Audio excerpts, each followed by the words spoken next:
We got the clean third pull in Stop Using the Wrong Muscles, part 7. We're deep into the clean here. Now, what's this series all about? Now, here's the thing. There are muscles that need to be on in the Olympic lifts. There are muscles that need to be off in the Olympic lifts. And very often for most athletes, when they're having issues, these two groups are battling each other. So in this series, we're going through each position of the lift and highlighting the key muscles that are typically misused, and we're imploring you to stop using them and giving you support and what to do instead. So as we dive right in, the very first thing I want to highlight, the first muscle, but it's really more of a concept, is jumping. When it comes to the clean third pull, and if you're thinking jumping, please do not jump. It's stupid. It's stupid. It's stupid. It's stupid. Think about it. Let's just think about it, right? If you try to jump, if that's your strategy for driving the bar, you and the bar are both going to come off the floor, right? So now it's a race against gravity. You're just two objects in space.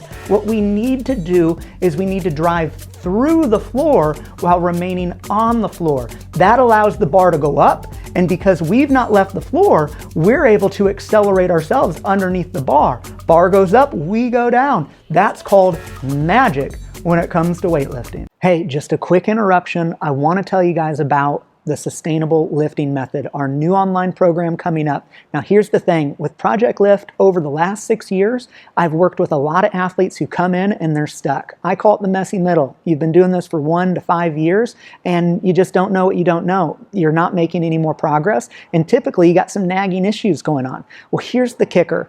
Those athletes learned in a way that wasn't sustainable, and that's why we put together a program that's going to show you how to build a foundation in these lifts, how to correct your lifts so that you are moving and building a sustainable foundation of growth and longevity in your Olympic lifts for as long as you choose. You'll continue to make gains, you'll continue to feel and get stronger, and you'll continue to feel great. So if this is something that interests you, it's perfect for those in the messy middle, as I described, that 1 to 5 year range, and beginners. If you want to start off with a solid foundation, this will be beautiful for you.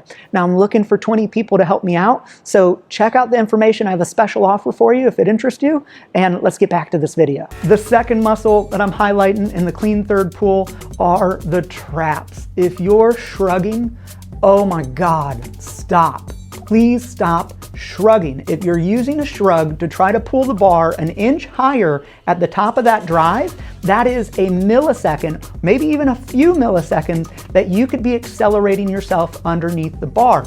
All a shrug does is create a colossal hitch, a pause in our movement before the movement continues. If you're wanting to lift big heavy weight, we don't want any pauses. At that point when you punch, you need to be pulling hard with your fist, your body underneath the bar. Think of what I just said with the jump cue, right? If we're trying to jump, let alone jump and shrug, oh my gosh, do not do that. You're just floating in air in this big old hitch, wondering why your lifts are shitty. That's why.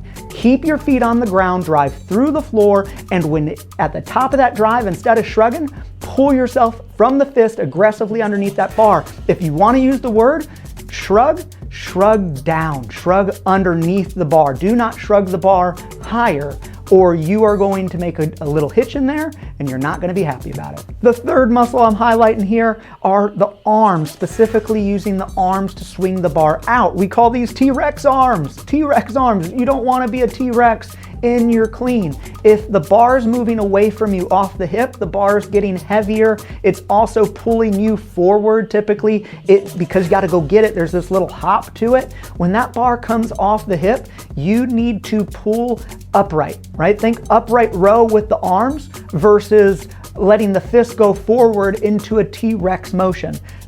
It's really going to help if you keep that bar close to your body by upright row versus T-Rex arm. The final muscle that I'm highlighting is a hyper back extension. Okay, so if you're at the top of this clean and you're trying to drive the bar by using your back to pull yourself way back into extension, here's the thing. This is doing a couple things. One, it's not as powerful as our legs. What we need to do is we need to use our legs driving into the floor to straighten our back. It's upright and slightly back, but we're not hyperextended back. If we're trying to hyperextend back, we're disconnecting our torso from our legs. So again, weak core, core or improperly trained core, right?